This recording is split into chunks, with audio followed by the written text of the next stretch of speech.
He controlled what Germany saw, heard, and believed. He preached family values while destroying families. He championed German womanhood while systematically exploiting women. Joseph Goebbels wasn't just Hitler's propaganda minister.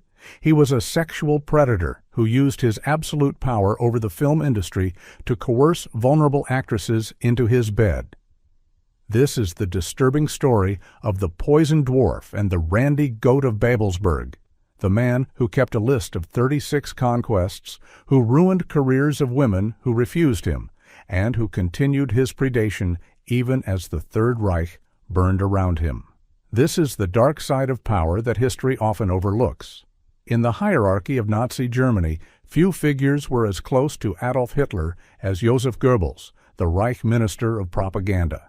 His mastery of media manipulation, his venomous rhetoric, and his unwavering loyalty to the Führer made him one of the most powerful men in the Third Reich. But behind the carefully crafted public image of the devoted family man and party ideologue lurked a darker reality.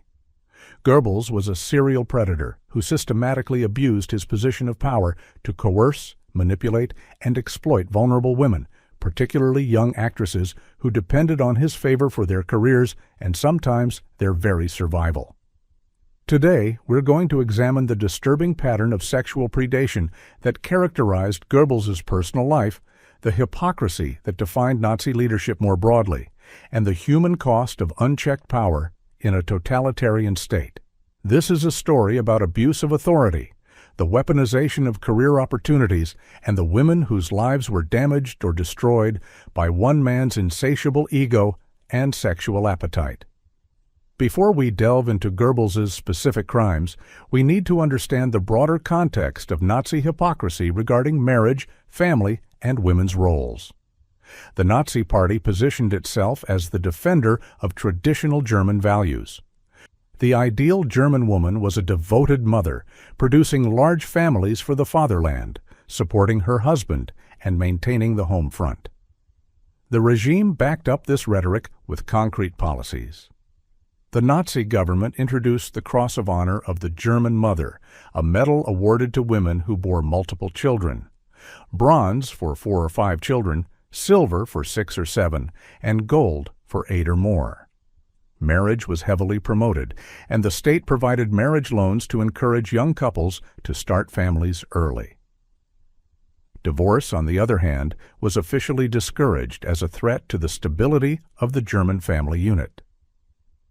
Yet, as with so many aspects of Nazi ideology, the gap between propaganda and practice was vast, particularly when it came to the party's leadership. The men who thundered from podiums about family values, German womanhood, and moral purity were often the worst offenders when it came to their personal conduct. Adolf Hitler himself, the ultimate authority on all matters in the Third Reich, never married until the final hours of his life.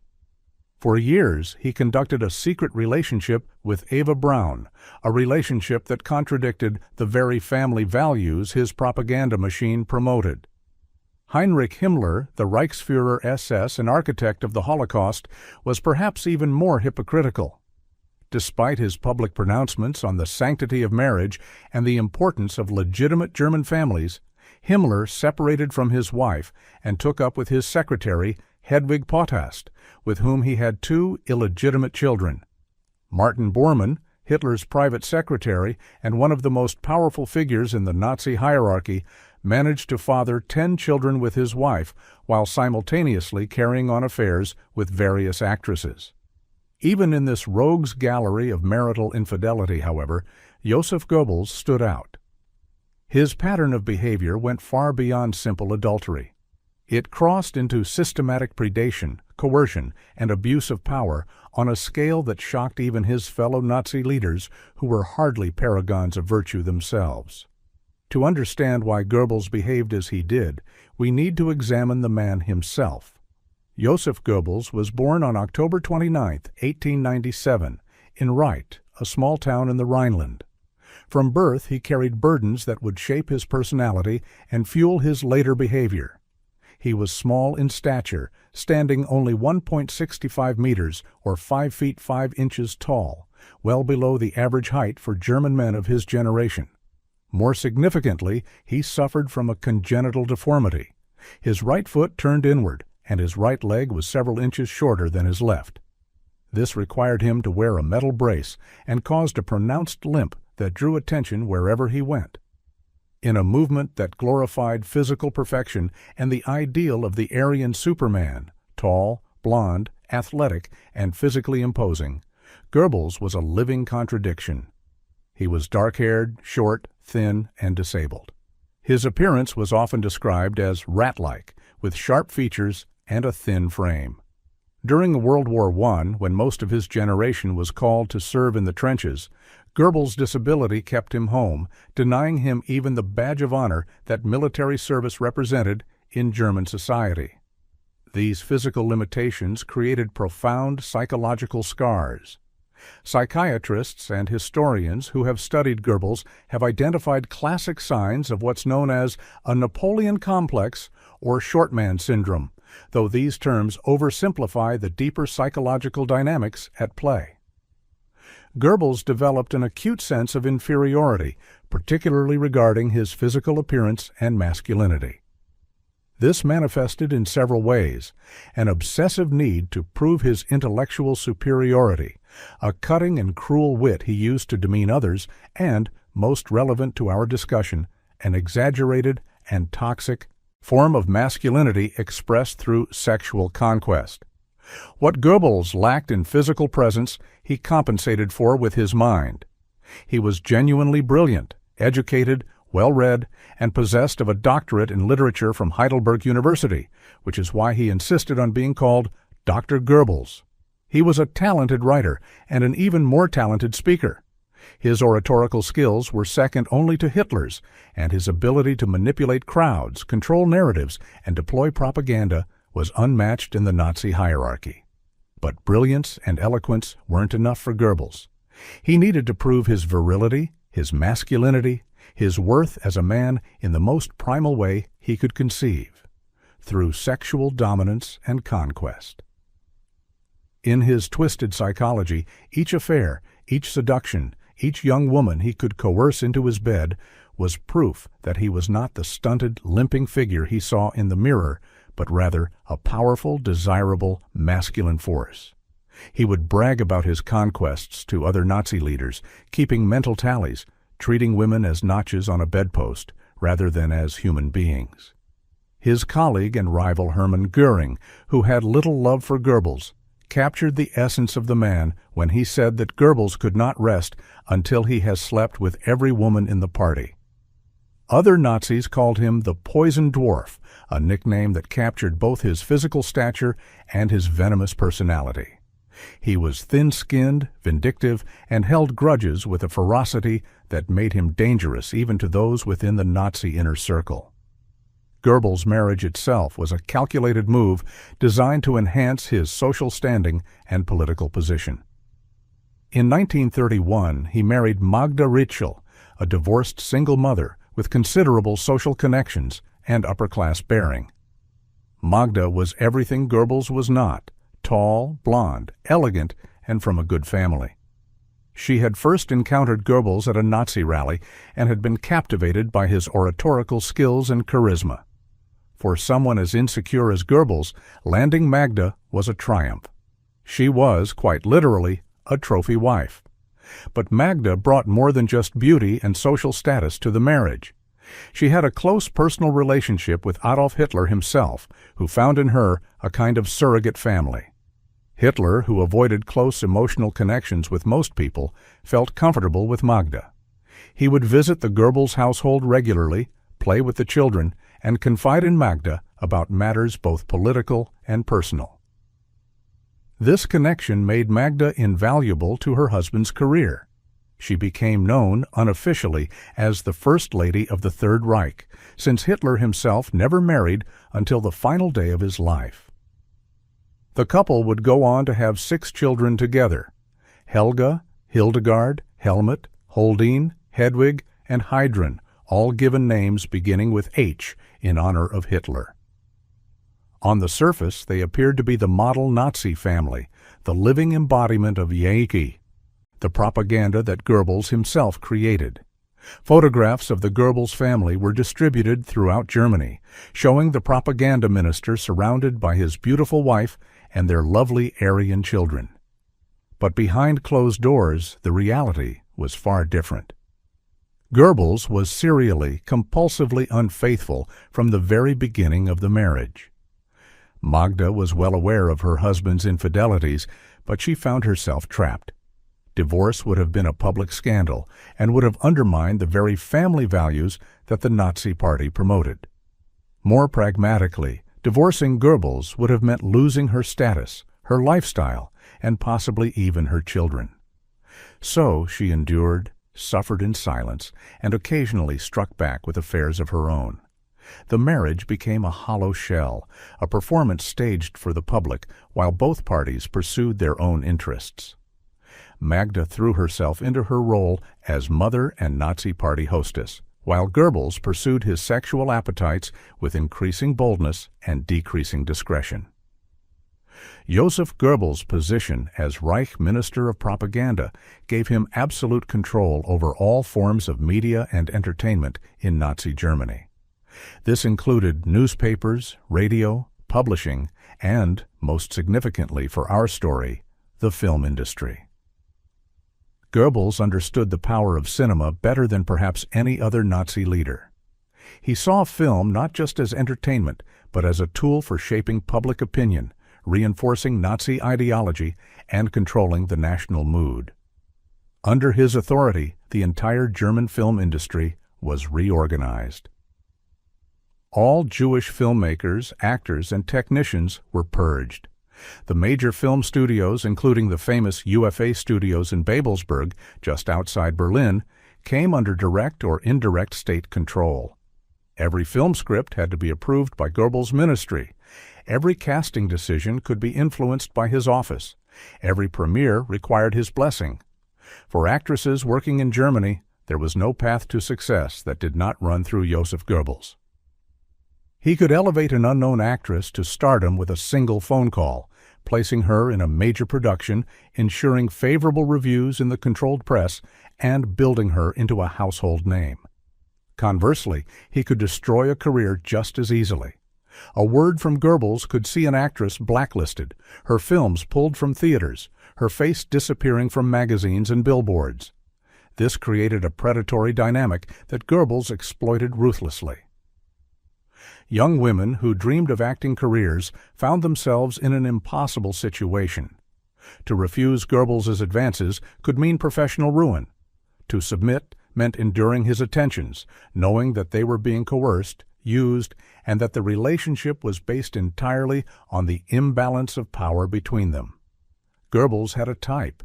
He preferred young women, often barely out of their teens. Blonde hair and blue eyes, the Aryan ideal, seemed to particularly attract him, though he was by no means exclusive in his tastes. He liked women who were vulnerable, who needed something from him, who could be manipulated through promises of career advancement or threats of professional destruction. His hunting grounds were numerous.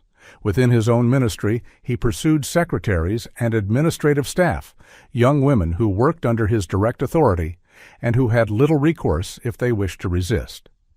His ministry offices became notorious as places where attractive young women were hired less for their skills than for their appearance and their likelihood to catch the doctor's eye. But his primary hunting ground was the film industry. Goebbels would attend film premieres, visit studios, and hold meetings with actresses under the guise of discussing their careers or new projects. His villa on the Bodensee Lake, about 25 miles north of Berlin, became particularly infamous. This 70-room mansion, paid for with misappropriated Nazi Party funds, served as his private seduction chamber.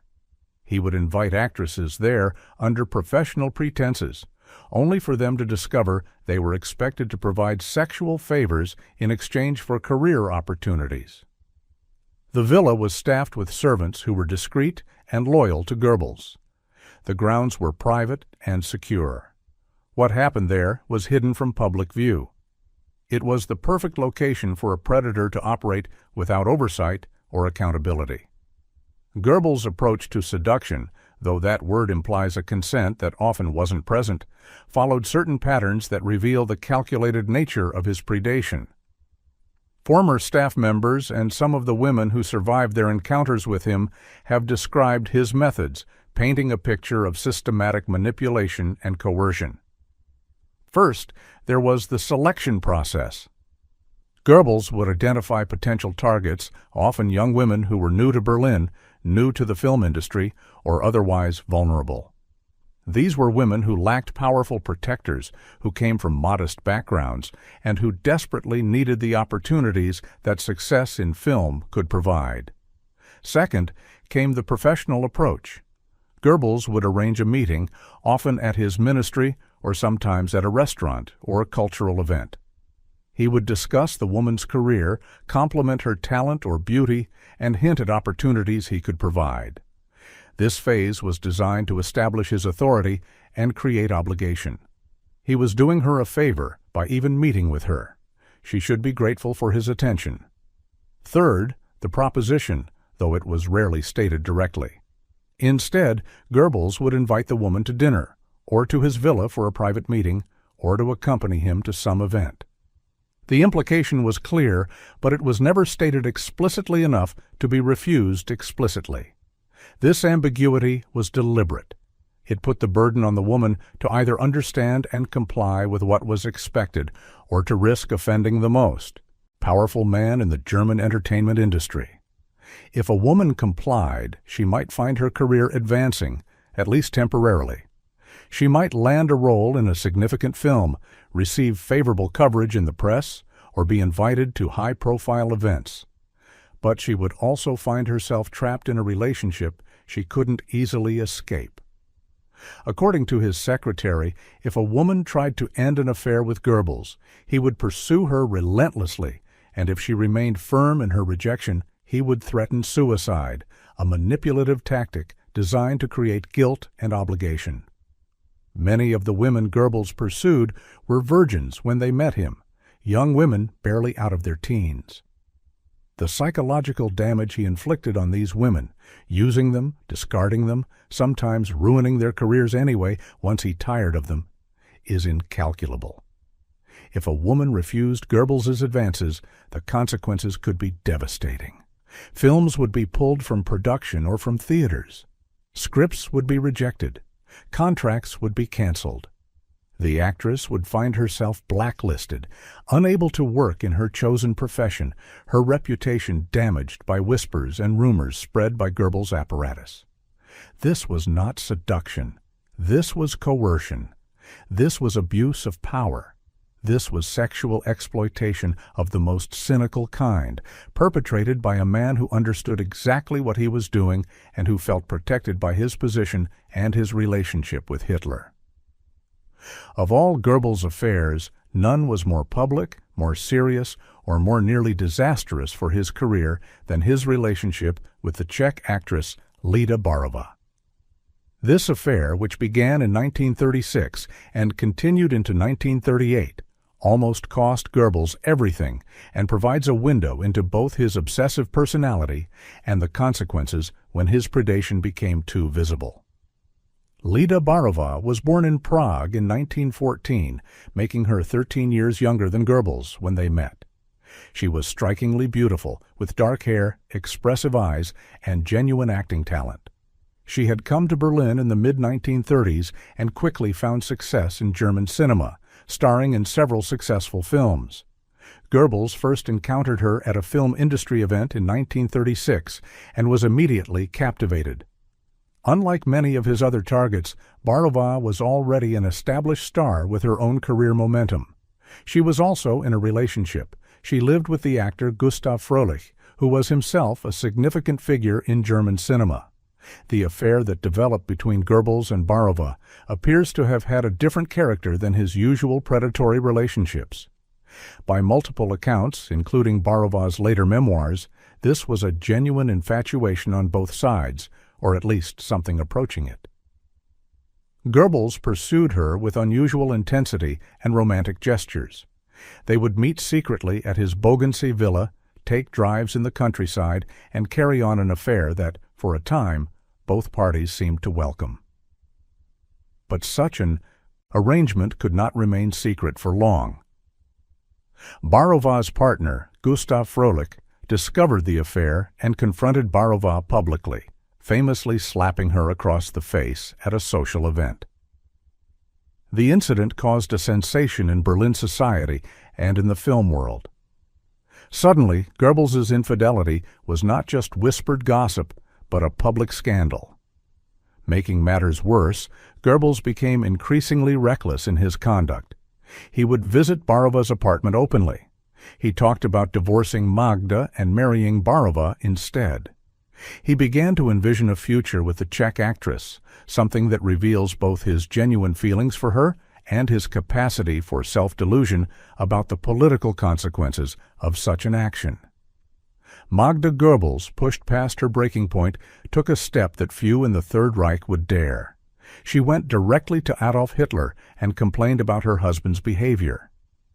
This was a dangerous gambit. Hitler valued Goebbels enormously and might well have sided with his propaganda minister against a complaining wife. But Magda understood Hitler's psychology. She presented the affair not just as a personal betrayal, but as a political problem. The year was 1938. Hitler was preparing to annex the Sudetenland, the German-speaking region of Czechoslovakia, in what would be one of his first major acts of territorial expansion. Having his propaganda minister carrying on an affair with a Czech actress while threatening to divorce his wife for her was terrible optics. It undermined the family values the party promoted. It created the potential for an international incident, and it distracted Goebbels from his duties at a critical moment. Hitler summoned Goebbels and delivered a stern rebuke. The Führer made it clear. The affair must end immediately. Goebbels must reconcile with his wife. There would be no divorce. The scandal must be contained. For Goebbels, Hitler's word was law. He complied, though the surviving records suggest he was genuinely devastated by the forced separation from Barova. The consequences for Lida Barova were severe. She was finished in German cinema. The press, controlled by Goebbels' own ministry, turned on her viciously, labeling her a harlot and a homewrecker. Her films were pulled from theaters. Her contracts were canceled. She was effectively exiled from Germany, returning to Czechoslovakia, where her career never recovered its former heights. She had become collateral damage in the power dynamics of the Nazi leadership. For Goebbels, there were no real consequences beyond the emotional pain of losing Barova. He remained in his position. His power was undiminished. And within a short time, he was back to his old patterns, pursuing new targets with the same predatory methods he had always employed. Not all women submitted to Goebbels' advances, and their stories are worth examining because they reveal both the costs of resistance and the rare instances where women had enough status or support to refuse the propaganda minister without complete destruction. One notable case was that of Baroness Irina von Meyendorff, an actress from an aristocratic Baltic German family. Von Meyendorff was beautiful, talented, and, crucially, from a social class that gave her some protection. When Goebbels made his advances, she rejected him firmly and, according to some accounts, publicly mocked him. She was reportedly the source of one of his cruelest nicknames, the Randy Goat of Babelsberg, a reference to the UFA studios where he prowled for targets. Von Meyendorff's career did suffer some setbacks, but she was prominent enough and well-connected enough that Goebbels couldn't completely destroy her without raising questions. She continued to work in German film, though perhaps not at the level her talent warranted. After the war, she moved to Britain and married the Scottish actor James Robertson Justice, having a successful second act to her career. Another who resisted was Anneliese Uhlig, an up-and-coming actress who showed great promise in the late 1930s. When she refused Goebbels' proposition, rejecting his advances and his casting couch, the consequences were immediate and brutal. Her new film was pulled from cinemas mid-run. Her contract was terminated. She found herself unemployable in the German film industry. Unlike von Meyendorff, Ulrich lacked the social connections and established reputation to weather Goebbels's retaliation.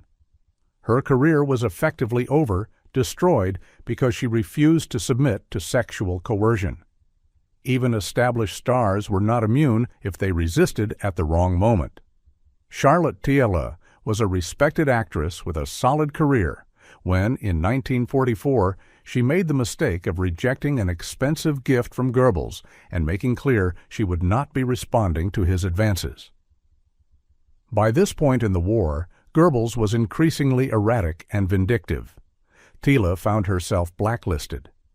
In the final year of the war, with Germany collapsing around them, Goebbels still found time for petty vengeance against a woman who had wounded his pride. These cases of resistance reveal an important truth about the nature of power and coercion. The women who could resist successfully were those with either exceptional social status, existing fame that made attacking them too conspicuous, or foreign connections that gave them options outside Germany. For the average young woman trying to break into the film industry, resistance meant the end of her dreams and possibly her livelihood. The full scope of Goebbels's predation became embarrassingly clear in 1938, during the crisis over the Lida Barova affair. Karl Hanke, who served as Goebbels's state secretary, found himself in an unusual position. Hanke had sided with Magda Goebbels in her confrontation with her husband, perhaps out of genuine sympathy, or perhaps because he himself was conducting an affair with Magda and saw an opportunity to strike at his superior. Whatever his motivations, Hanke compiled a devastating document, a list of 36 actresses and other prominent women whom he knew Goebbels had pursued or had affairs with. 36 names. And this was only the women Hanke knew about, and only those from the entertainment world. It didn't include the secretaries, the staff members, the less prominent women whose names weren't worth recording. This list was presented to Hitler, along with Magda's complaints about the Barova affair. It's a testament to how valuable Hitler considered Goebbels that even confronted with this evidence of serial infidelity, abuse of position, and scandal-making, the Führer merely issued a reprimand and ordered Goebbels to be more discreet in the future. The 36 women on that list represented hundreds more encounters, propositions, and abuses of power. Each name represented a woman who had faced a difficult choice: submit to the propaganda minister's demands or risk professional destruction. Each represented a violation of trust, an abuse of authority, and a cynical exploitation of the power imbalance between them. Hanke himself would continue in the Nazi hierarchy, eventually becoming a Gauleiter and holding significant power.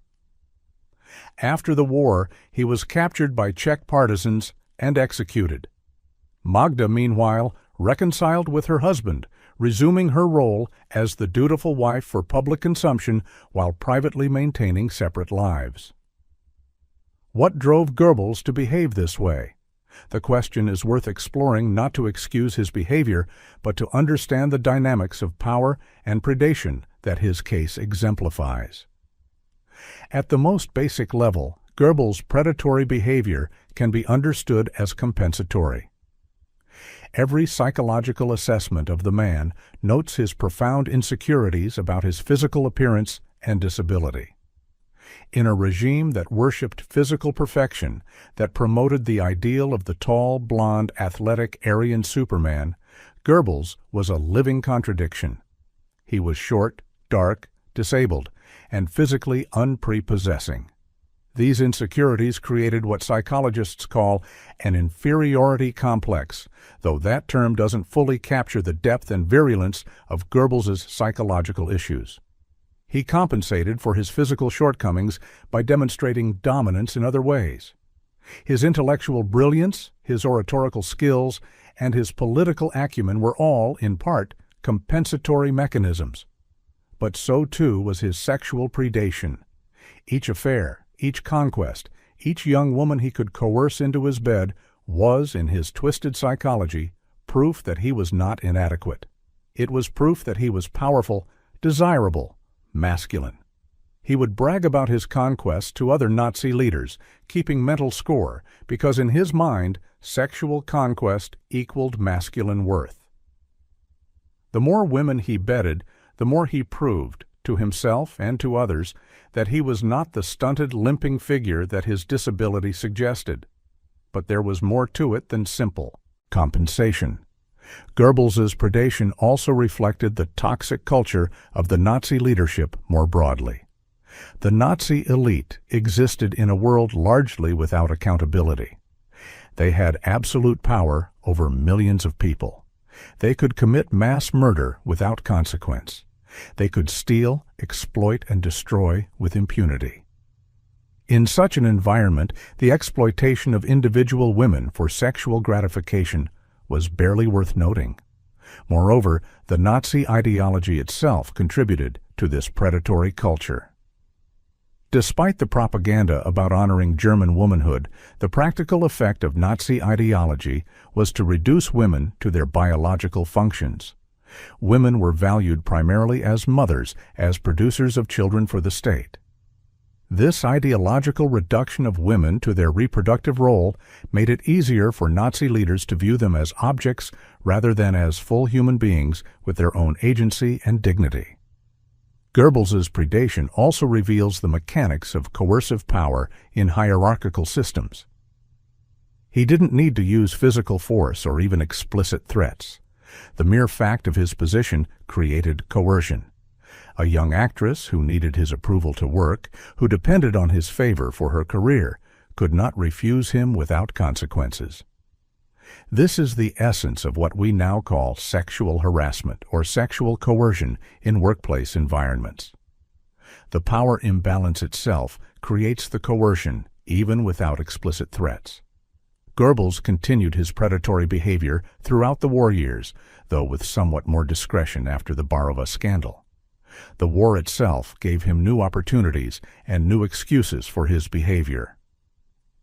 Film production continued throughout the war, indeed was considered essential for maintaining public morale, which meant actresses continued to depend on Goebbels' favor. As the war turned against Germany and the situation became increasingly desperate, Goebbels threw himself into his work with renewed intensity. He was named plenipotentiary for total war in 1944, giving him sweeping powers to mobilize the German population for the war effort.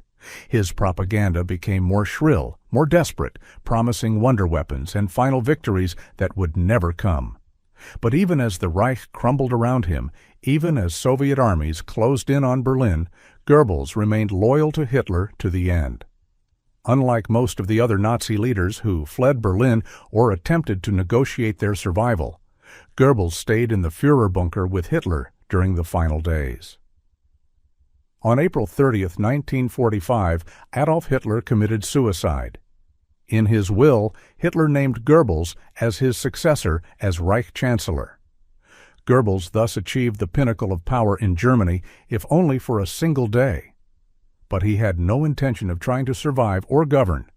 He had already decided that he and his family would die together. On May 1, 1945, Joseph and Magda Goebbels murdered their 6 children. Helga, age 12, Hildegard, age 11, Helmut, age 9, Holden, age 8, Hedwig, age 6, and Heidrun, age 4. The children were sedated and then poisoned with cyanide capsules. After killing their children, Goebbels shot Magda and then himself in the Reich Chancellery Garden. Their bodies were partially burned, like Hitler's had been, in a hasty and incomplete cremation. Thus ended the life of one of history's most effective propagandists and one of the most cynical abusers of power, the man who had preached family values while serially betraying his wife, who had promoted the ideal of German womanhood while systematically exploiting vulnerable women, who had championed the Aryan Superman while being a physical contradiction of that ideal, who had wielded absolute power over the media and used it primarily to serve his own base desires.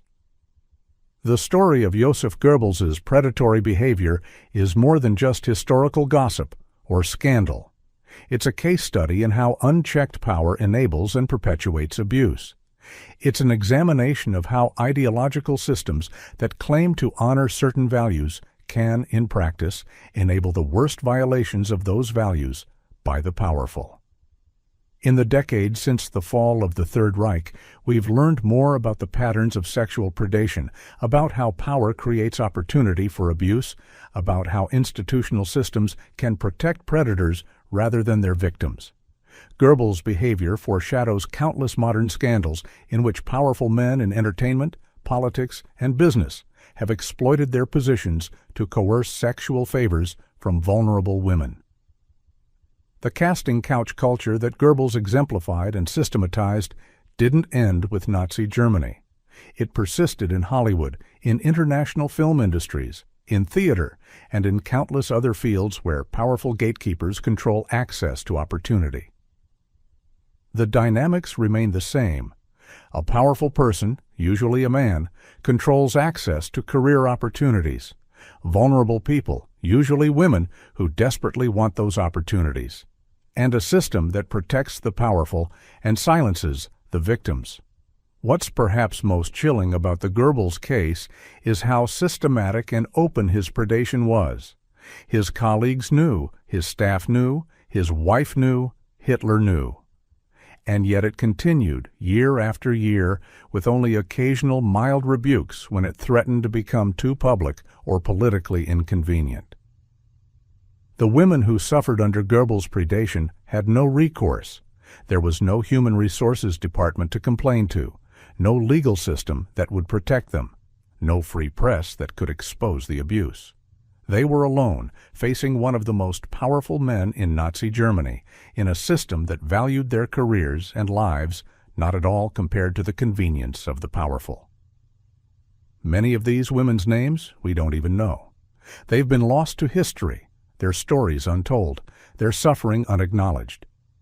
They were young women with dreams, with talent, with futures that were blighted or destroyed because they had the misfortune to be attractive and to need something from a predator with power. As we reflect on this dark chapter of history, we should remember that the conditions that enabled Goebbels' predation, unchecked power, lack of accountability, systems that value the powerful over the vulnerable, cultures that reduce women to objects. These conditions exist wherever power is concentrated and unchecked. The specific ideology may change, the particular institutions may differ, but the fundamental dynamics of predation remain depressingly consistent. The story of Joseph Goebbels is a reminder of why power must be checked, why institutions must protect the vulnerable rather than the powerful, and why we must believe and support those who speak out against abuse. It's a reminder that the monsters of history were often not just genocidal tyrants, but also petty, insecure predators who used their power to exploit and damage individual lives in ways both systematic and personal. Thank you for watching. If you found this video informative, please consider subscribing to the channel and sharing it with others who might be interested. History's darkest chapters deserve to be examined, not to sensationalize evil, but to understand how power corrupts and how systems enable abuse. Only by understanding these patterns can we hope to prevent them in the future.